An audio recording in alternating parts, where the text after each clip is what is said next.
السلام علیکم ناظرین، آپ کا میزبان اسامہ بن عتیق آپ کی خدمت میں حاضر ہے اور آپ دیکھ رہے ہیں ڈیلی پاکستان۔ شہر قائد کی نجی ہوٹل میں ہم اس وقت موجود ہیں۔ آج ایک انتہائی اہم سیمینار کنڈکٹ کیا گیا ہے۔ ملک پاکستان میں ویدر کی بدلتی صورتحال ہمارے سامنے ہے۔ ریسنٹ پاس میں جو فلڈ آئے ہیں پورے پاکستان میں، جس سے ہماری بہت سی فصلیں متاثر ہوئی ہیں، اس کے ساتھ ساتھ لوگ متاثر ہوئے ہیں، اور کس طرح سے ہم تمام تر چیزوں کو کنٹرول کر سکتے ہیں۔ درختوں کو لگانے سے کون سے وہ پلانٹ ہیں جو ہم اگا سکتے ہیں، کون سی وہ چیزیں جس پہ ہم کنٹرول کر سکتے ہیں، تمام تر چیزوں سے آپ کو آگاہ کریں گے۔ ہمارے ساتھ رہیے گا۔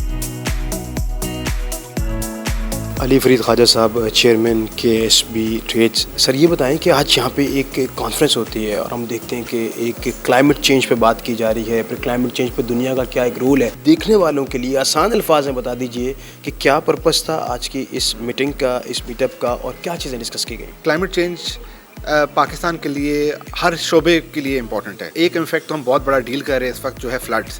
جس طرح ہم سب کو پتہ ہے کہ حکومت نے بولا ہے کہ $30 بلین کا پاکستان کو امپیکٹ ہوا ہے، لاس ہوا ہے ان فلڈس کی وجہ سے۔ یہ فلڈ جو ہے یہ کوئی ایک دفعہ کا ایونٹ نہیں ہے۔ کلائمیٹ چینج کی وجہ سے فلڈ جو ہے اب بار بار آئیں گے، اور فلڈ کے ساتھ ساتھ گرمی بھی زیادہ بڑھے گی، اور اس کی وجہ سے ہمیں اپنی زندگی کے ہر شعبے کو چینج کرنا پڑے گا۔ اس کے لیے ہمیں 4 چیزیں چاہیے، اور وہ 4 چیزیں جو ہے وہ پیسہ، کیپٹل چاہیے آپ کو، کیونکہ یہ ساری کی سارے آپ نے انویسٹمنٹس کرنی ہے۔ دوسرا، آپ کو نالج چاہیے، آپ کو پتہ ہونا چاہیے کہ کب فلڈز آئے گا، کب ڈراؤٹ آئے گا، کہاں ڈراؤٹ آئے گا۔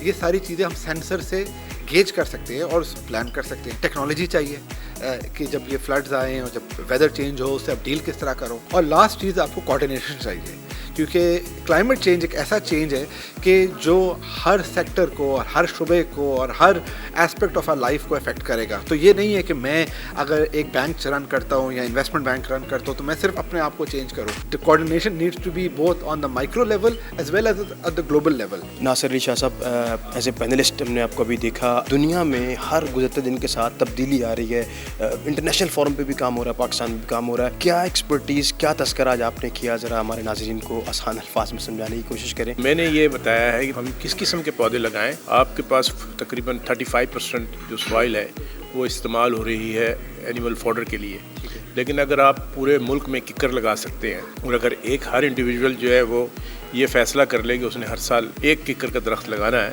تو 10 سال کے اندر جو ہے آپ کے پاس ٹوپوگرافی بالکل چینج ہو سکتی ہے۔ بیمبو پلانٹیشنز اگر آپ کرتے ہیں اور ایسی ورائٹیز جو کہ ڈراؤٹ کنڈیشن میں لگائی جا سکتی ہیں، تو اس سے پانی کا لیول جو ہے وہ اوپر آ جاتا ہے۔ ایک تو وجہ یہ ہے کہ وہ ایٹماسفیئر سے خود پانی بھی کھینچتا ہے، دوسرا اس میں کاربن سیکسٹریشن جو ہے اس کی بھی کیپیسٹی بہت ہے، تو اس سے آپ کے پاس سوائلز جو ہیں وہ بہت جلدی امپروو ہو جاتی ہیں۔ اسی طرح سے ایک اور سارکوکورنیا اور سیلیکورنیا جو ہے وہ آپ کے پورے کوسٹل بیلٹ کے اوپر جو ہے آپ نمکین پانی سے، اس کا 35,000 TDS ہے، یہ جو کہ سمندر کا پانی ہے، اس سے آپ اس کو لگا سکتے ہیں۔ پھر اس میں ایک چھوٹا سوال ذہن میں یہ آتا ہے کہ ابھی خان صاحب کی جب گورنمنٹ تھی تو وہ اکثر تذکرہ کیا کرتے تھے کہ درخت لگائیں گے اور پلانٹیشن کریں گے۔ کیا وہ ان کا جو انیشیٹو تھا ٹھیک تھا؟ نہیں، میرا خیال ہے ان کا جو تھاٹ پروسیس تھا وہ تو یقیناً ٹھیک تھا، لیکن لوگوں کو یہ اندازہ نہیں کہ کس قسم کے درخت لگائے جائیں، تو پورے پاکستان میں جو ہے وہ ہر جگہ یوکلپٹس لگ گیا، تو اس کا فائدہ اکنامک ویلیو تو اس کی ہے نہیں، جانور تو کھا نہیں سکتا اس کے درخت کو۔ تو آپ کو فوڈ سیکیورٹی کے لیے چاہیے کہ آپ ایسے درخت لگاتے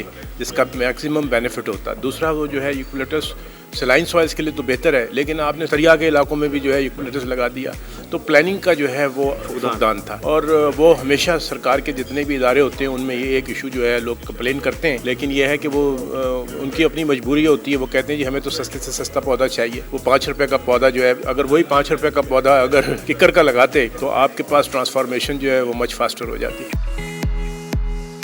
ڈاکٹر سید محمود ناصر صاحب اور احمد شایان صاحب، سر اہم سیمینار تھا، بہت سارے پوائنٹس ڈسکس کیے گئے، لیکن اگر ہم لوگوں تک عام زبان میں بات پہنچائیں تو ایز اے پاکستانی ہونے کے ناطے ہمارا کیا اس میں ایک رول ہے؟ آج کا جو سیمینار خصوصی اہمیت کا اس لیے حامل ہے، یہ کارپوریٹ سیکٹر، کیپٹل ورلڈ جن کی بزنسز ہیں اور پاکستانی بزنسز ہیں اور جن کی فیکٹری ہیں، یہ ان کا سیمینار تھا، اور اس کا خلاصہ یہ ہے کہ جیسے انشورنس کا رسک ہوتا ہے تو اس میں زلزلہ، سیلاب، طوفان، ڈکیتی، چوری یا گاڑی کا رسک انشورنس ہوتی ہے۔ کلائمیٹ چینج کا رسک اس میں نہیں ہے۔ اب کلائمیٹ چینج اتنا اہم ہو گیا ہے تو اس کو بھی کور کرنا ہے۔ دوسری بات یہ کہ جو مغربی ترقی یافتہ ممالک کو پابند کیا گیا تھا کہ اپنی کاربن کی دھوئیں کی جو ہے چمنیوں سے نکل رہا ہے وہ کم کرو یا گاڑیوں سے نکل رہا ہے، قانونی اس میں سزا اور جزا بھی تھی، لیکن وہ 1997 میں ختم ہو گیا. اب جو ہے والنٹری چل رہے ہیں, ابھی اس کے حالات کلیئر نہیں ہیں, لیکن عنقریب بزنسز کو پابند کیا جائے گا کہ تم اپنے کاربن کریڈٹس جنریٹ کرو, اپنی ایمیشنز زیرو کرو, الیکٹرک گاڑیاں لے کے آؤ, پلاسٹک کو ختم کرو. اور جب وہ وقت آئے گا تو کیا پاکستانی بزنسز, پاکستانی کمپنیاں تیار ہوں گی؟ اور جب قانونی پابندی ہوگی تو وہ فیکٹریاں بند کرو گے دھوئیں کے چکر میں, تو لوگوں کو بھی روزگار کرو گے, یا ابھی سے کوئی ایسی چیزیں کر لو کہ وہ آپ کل کو مسئلے میں نہ ہو اور پاکستان کی معاشی ترقی چلتی رہے. اگلے ہفتے ایک تمام ملکی سربراہان بیٹھیں گے, بات چیت ہوگی, خاص کر ابھی ریسنٹ پاس میں جو ہم نے دیکھا جس طرح فلڈ آیا ہے, یا ہم گلوبل وارمنگ کی بات کرتے ہیں, یا گلیشیئرز کے پگھلنے کی بات کرتے ہیں, یا دیگر ممالک میں سونامی آتا ہے, تو کس طرح سے چیزیں کنٹرول ہو سکتی ہیں, اور ایز اے انڈیویجول ہم کیا رول پلے کر رہے ہیں اس میں؟ دیکھیں, جو اگلے ہفتے شرم الشیخ کے اندر کانفرنس ہو رہی ہے سارے ممالک کی, اس کے اندر سب سے جو اہم کردار پاکستان ادا کر سکتا ہے وہ یہ ہے کہ یہ شعور پیدا کرے باقی ممالک کے اندر کہ ان کی جو بھی ایمیشنز ہیں ان سے پاکستان کے اندر کیا افیکٹ ہو رہا ہے. اور پاکستان کی خود کی کنٹریبیوشن بہت ہی کم ہے گلوبل ایمیشنز کے اندر, لیکن Pakistan 5th most vulnerable country ہے کلائمیٹ چینج کے لیے. تو یہ بات بتانا اور یہ بات ان سے منوانا کہ پاکستان کی جو بھی خسارے ہوئے ہیں ان طوفانوں کی وجہ میں سے ان کو کسی طرح سے کمپنسیٹ کیا جائے.